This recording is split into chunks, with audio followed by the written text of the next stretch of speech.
Harumnya seduhan kopi Robusta Desa Uko tak lagi tercium sejauh dulu. Wanginya hanya berkutat di dapur rumah warga saja. Bunyi seruputan kopi itu cuma ada di pagi hari, menemani semangat warga desa yang akan pergi bekerja dengan seragam perusahaan yang dibanggakannya. Sementara pucuk pohon kopi tak lagi tersinari mentari, dibiarkan pemiliknya hidup liar tanpa perawatan, terselimut semak belukar. Seolah-olah ranumnya biji kopi tak mampu mengalihkan pandangan warga dari industri besar yang menawarkan sejumlah uang untuk menyambung kehidupan. Perlahan, masa kejayaan kopi Robusta Desa Uko terhenti seiring dengan perubahan arah pembangunan dan alih fungsi lahan. Lahan-lahan kopi yang dulunya hijau dan produktif perlahan berganti menjadi areal pertambangan dan perkebunan skala besar. Produksi kopi menurun drastis, dan warisan pertanian yang dahulu menjadi kebanggaan warga mulai tergeser oleh kepentingan industri. Sebuah pergeseran yang tak hanya mempengaruhi ekonomi desa, tetapi juga menggerus identitas dan tradisi yang telah dibangun selama puluhan tahun. Inilah yang terjadi di Desa Uko. Lahan-lahan pertanian milik warga perlahan tergerus oleh ekspansi tambang batu bara dan perkebunan sawit maupun karet, tanaman monokultur. Untuk di Desa Uko ini sekarang kopi ini betul terhimpit oleh kebun-kebun sawit. Kemudian ada lagi jenis tambang rakyat yang menghimpitnya, sehingga merusak bantaran-bantaran sungai itu. Kepala adat suku Dayak Pasir bukan satu-satunya yang merasakan kekecewaan atas perubahan fungsi alam di wilayah mereka. Perluasan tambang, pembukaan lahan sawit, dan berkurangnya hutan adat telah mengubah lanskap yang selama ini menjadi sumber hidup masyarakat adat. Termasuk komoditas andalan desa, kopi Robusta, yang kini ditinggalkan. Seorang warga desa yang juga saksi perubahan itu, Ali Maulana, mengungkapkan keprihatinan serupa. Karena dulu harga kopi itu sempat anjlok juga, kemudian ada juga tren masyarakat itu mendulang emas gitu, meskipun secara tradisional kan itu di aliran sungai gitu. Mereka lebih memilih mendulang emas misalnya. Kemudian beberapa lahan juga itu ada yang masuk konsesi perusahaan-perusahaan besar. Nah kemudian tren lagi tanaman sawit gitu. Mungkin masyarakat ini kan kalau kopi pemikirannya panen, dijemur dulu gitu sampai kering baru bisa menghasilkan uang. Nah sementara kalau sawit kan setelah panen ditimbang jadi uang. Ali Maulana memang bukan terlahir di Desa Uko. Tanah kelahirannya di desa seberang, bagian utara dari Kabupaten Pasir. Tapi dia mengenal desa ini sebagai penghasil kopi Robusta terbaik. Bahkan Ali Maulana dan keluarganya menjadi penikmat setia kopi Desa Uko. Hingga akhirnya ia menikah dengan seorang wanita Desa Uko. Tak banyak yang ia harapkan ketika hijrah ke desa sang istri, selain bisa menghidupkan kembali kebun kopi milik keluarga istri yang telah lama ditinggalkan. Tidak susah bagi Ali Maulana. Tanah yang subur dan kualitas air yang baik menjadikan pohon kopi dapat tumbuh subur, minim serangan hama, dan mampu berbuah lebat. Pasir ini pernah jaya gitu loh dengan kopinya, khususnya di Desa Uko. Maka memang sisa-sisa kejayaan kebun kopi itu masih banyak gitu loh. Dan rata-rata itu di sepadan aliran sungai. Kemudian saya baca lagi literatur tentang sejarah kopi di Indonesia, kemudian manfaat dari pohon kopi itu sendiri. Ternyata pohon kopi ini perakarannya bagus, menjaga ekosistem mata air gitu, menjaga abrasi sungai. Saya belajar lagi, saya cari lagi literatur. Kopi juga termasuk menekan emisi karbon di udara gitu. Akhirnya kita coba belajar sampai saya ke daerah Santuun di Kalimantan Selatan yang juga penghasil kopi. Di sana ya seperti itu juga, kebun-kebun kopinya sangat baik, terawat. Kita coba belajar pelan-pelan. Ya memang awalnya hasil kebun kopi ini nggak seberapa dan kita olah masih secara tradisional gitu sih di awalnya di tahun-tahun 2019 awal itu.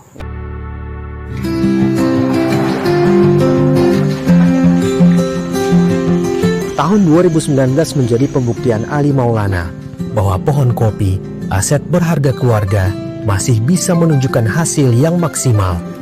Pohon kopi pada kebun seluas 2 hektar mampu menghasilkan 20 hingga 40 kg buah kopi segar dalam 1 kali masa panen. Ia hanya perlu sekitar 1 tahun untuk mengoptimalkan produktivitas pohon kopi yang dimiliki. Mungkin awalnya kita tadi kan belajar mengolah tradisional itu melihat ibu mertua gitu, mama mengolah di dapurnya yang masih tradisional pakai kayu bakar, kemudian menyangrai itu kurang lebih 3 jam gitu kan, menumbuk sehingga menjadi tepung. Ya memang ini waduh lumayan panjang ya prosesnya. Kemudian kakak ipar saya juga waktu itu awal-awal kita coba kita olah ini mbak gitu, diolah pelan-pelan ya, masih secara sebagian sudah kita waktu itu sudah saya buatkan mesin sangrai tapi masih manual menggunakan tangan gitu kan, tapi sudah menggunakan kompor gas, nggak lagi pakai kayu bakar. Untuk penumbuknya, penepungnya yang awalnya menggunakan, kalau orang pasir bilang pakai lisung gitu kan, pakai alu, pakai lisung, kita coba buat juga dari mesin gerinda gitu. Alhamdulillah, memang untuk pengupasan kami masih bermitra dengan desa sebelah yaitu desa Selerong. Nah, biasanya biji yang sudah kering kita bawa ke sana untuk mengupas kulitnya, memisahkan kulit dengan biji. Nah, kemudian ibu-ibunya kita berdayakan di situ, mengayak ya kan, mengemas, nanti nimbang. Ya memang kalau untuk sangrainya sendiri biasanya saya langsung menangani karena kualitas dan mutu kopi itu ya di sangrai itu kunci utamanya gitu. Jadi itu yang artinya di bagian mutunya tetap saya awasi. Begitu juga di bagian penimbangan, biasanya di pengemasan kami yang langsung awasi. Tapi alhamdulillah nilai-nilai sosialnya di situ, ibu-ibu yang tadinya misalnya ditinggal suaminya ke kebun, ditinggal suaminya ke ladang, mereka di rumah mungkin nggak ada aktivitas. Alhamdulillah sekarang sebagian mungkin sudah mana yang libur, nggak ada kegiatan, ayo ke rumah kita ikut menggiling kopi gitu, atau ikut mengemas kopi. Melihat peluang besar pasar kopi di wilayahnya, Ali Maulana meningkatkan kemampuannya dalam mengolah biji kopi menjadi beberapa produk. Untuk memenuhi permintaan pasar, Ali Maulana juga membeli biji kopi hasil panen warga sekitar, baik berupa buah petik basah maupun yang telah dijemur. Saya coba awalnya itu ya kita panggil termasuk mama mertua saya, ibu-ibu yang ada, ayo kita olah dulu nih dengan biji kopi yang dipetik dari kebun bapak mertua saya. Nah itu kita petik. Nah kemudian setelah itu kita rawat lagi kebunnya. Nah itulah agak kontinu.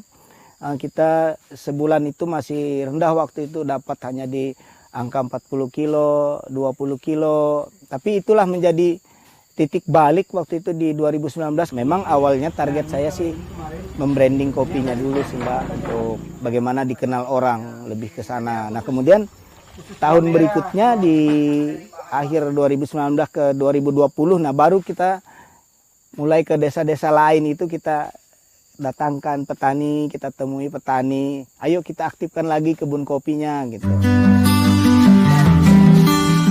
Nama Kope, singkatan dari kopi pasir, disematkan. Ali Maulana mulai menjual secara luas kopi olahannya, baik berupa biji kopi sangrai maupun bubuk kopi. Karena memiliki potensi yang besar, Ali Maulana kemudian mengajak warga desa untuk bersama menghidupkan kembali kebun kopi yang ditinggalkan. Karena hampir semua warga masih memiliki kebun kopi yang tersisa, warisan keluarga. Karena dulu kami namanya karet ya, pohon karet lebih tinggi, mahal harganya, jadi kami menanam karet. Jadi pohon kopi yang ada kami musnahkan, ganti dengan pohon karet. Dulu harga kopi ini masih murah, apalagi kalau yang musim petik basahnya ini harganya masih 6 ribuan gitu Mbak. Jadi itu, makanya kami ganti dengan tanaman lain. Sekarang kebanyakan pohon karet kan agak kurang lagi harganya, diganti lagi sama pohon sawit. Iya, rencananya kepengen mau nanam sawit, tetapi karena saya mendengar harga kopi lebih mahal lagi, agak naik lagi harganya, jadi saya ingin berencana kembali sama suami saya menanam kopi kembali. Mereka yang pernah berpaling juga menyadari bagaimana keberlanjutan kehidupan ditawarkan oleh kopi, di mana ekonomi dan ekologi dapat tercipta. Ya dulu memang saya punya kebun kopi kan, tapi karena kopinya anjlok gitu, nah pembelinya juga kurang ada gitu kan, nah jadi otomatis itu kebun kopinya saya jual, ada 2 hektar, nah habis itu saya ikut kerja di sawit. Ya sekarang sih rasa menyesal sih, masalahnya sudah tua, nggak bisa lagi kerja di sawit kan, kalau di kopi ini agak ringan daripada sawit kerjanya. Sekarang mahal harganya, 1 kilo yang sudah bersih itu 100 ribu lah. Kalau yang masih kayak ini kan, itu 60 ribu. Nah, jadi kita mau lagi kebun kopi. Jadi kita hubungi Pak Ali kan. Edukasi dan sosialisasi terus dilakukan Ali Maulana agar masyarakat desa Uko dan desa lain di sekitarnya kembali ke kebun, mengoptimalkan sumber kehidupan yang telah lama ditinggalkan. Ali Maulana sadar bahwa dalam setiap langkah untuk bergerak maju, tantangan bukan untuk dihindari, melainkan dijadikan kawan. Ia paham membangkitkan kembali kopi lokal di tengah dominasi industri besar dan perubahan pola hidup masyarakat bukan perkara mudah.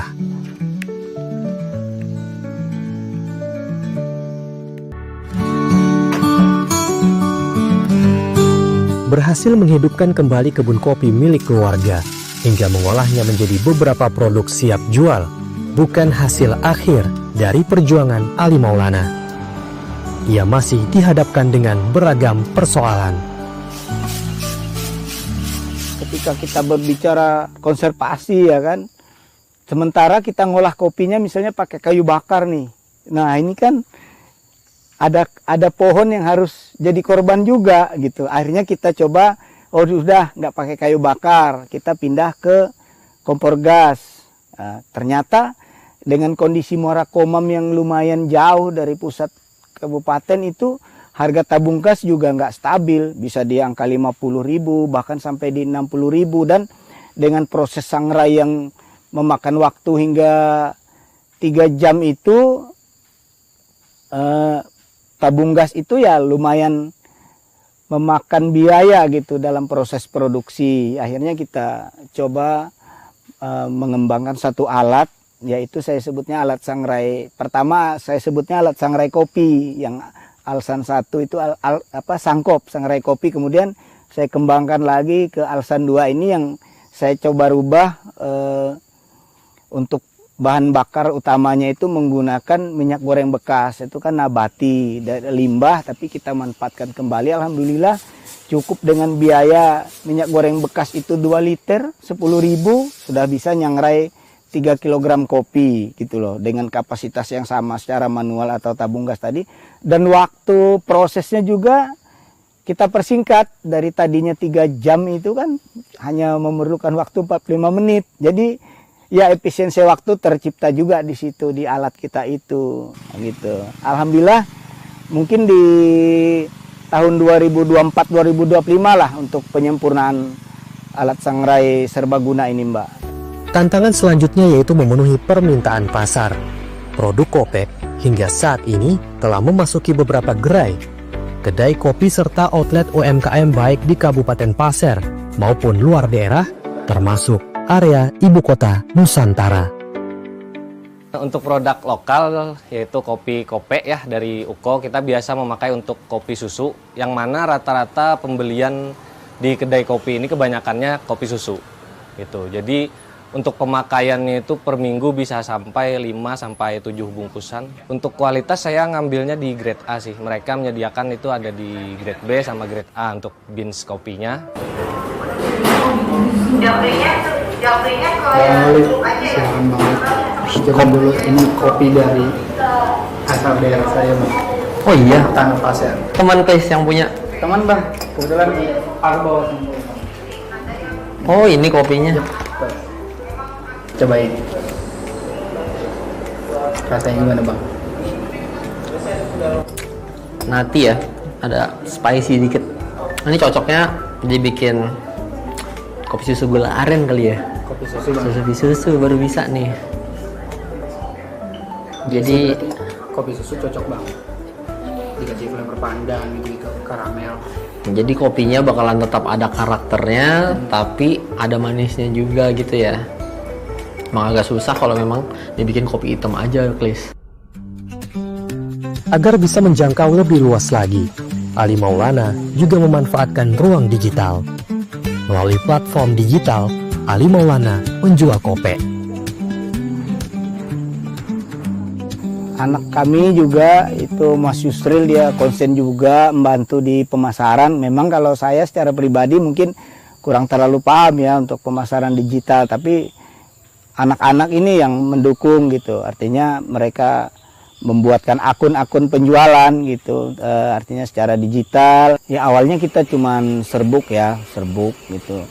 Kita kemas per 150 gram, per 300 gram. Nah biasanya kalau yang serbuk ini bubuk kopi siap seduh itu kita per 150 gramnya di tempat pengolahan biasanya 33.000 per 150 gram. Nanti di outlet-outlet itu sudah 35, sudah 40, itu artinya kita kembalikan ke pengelola untuk outlet-outletnya. Kemudian yang lebih tren lagi sekarang yang bentuk biji, kita kemas juga dalam bentuk biji, biasanya ini ke KP-KP sih, ke barista-barista. Ini per 300 gramnya itu kita jual 80.000. Memang kalau dihitung dia lebih mahal, karena biasanya itu yang untuk biji kemas ini yang sudah sangrai itu kita yang grade A kita pilih, kita ambil bijinya gitu. Ya biasanya ada istilah putik merah lah, nanti itu putik merah itu kita pisahkan dengan yang ada bahasa kampung itu panen di serosot gitu, mau hijau mau masih kuning merah itu dia langsung panen. Nah itu dia nanti lebih ke serbuknya kita olah. 6 tahun berkutat dengan kopi membawa Ali Maulana pada fase yang tidak pernah ia bayangkan sebelumnya. Alat sangrai kopi yang ia ciptakan untuk memudahkan proses sangrai biji kopi berhasil mendapatkan penghargaan pada gelar teknologi tepat guna. Jika di awal gerakannya, Ali Maulana hanya ingin menumbuhkan lagi kejayaan kopi desa Uko, namun ternyata banyak nilai kehidupan yang ia dapatkan. Tak hanya pelestarian lingkungan, peningkatan perekonomian, tetapi juga terdapat nilai sosial di dalamnya. Salah satu mimpi kita juga yang alhamdulillah sudah pelan-pelan terwujud ini, Mbak, lihat rimbunnya daun-daun kopi ini mungkin membantu nanti menyaring udara gitu, biar anak kita tumbuh dengan sehat gitu. Kemudian ibu-ibu yang tersenyum gitu, makasih Pak Ali gitu. Ketika kita berbagi keuntungan yang tidak seberapa, tapi ketika anak mereka jajan gitu, mau beli pentol gitu, mereka ada untuk memberi, itu sih Mbak, keuntungan yang buat saya nggak bisa saya sebutkan nilainya gitu.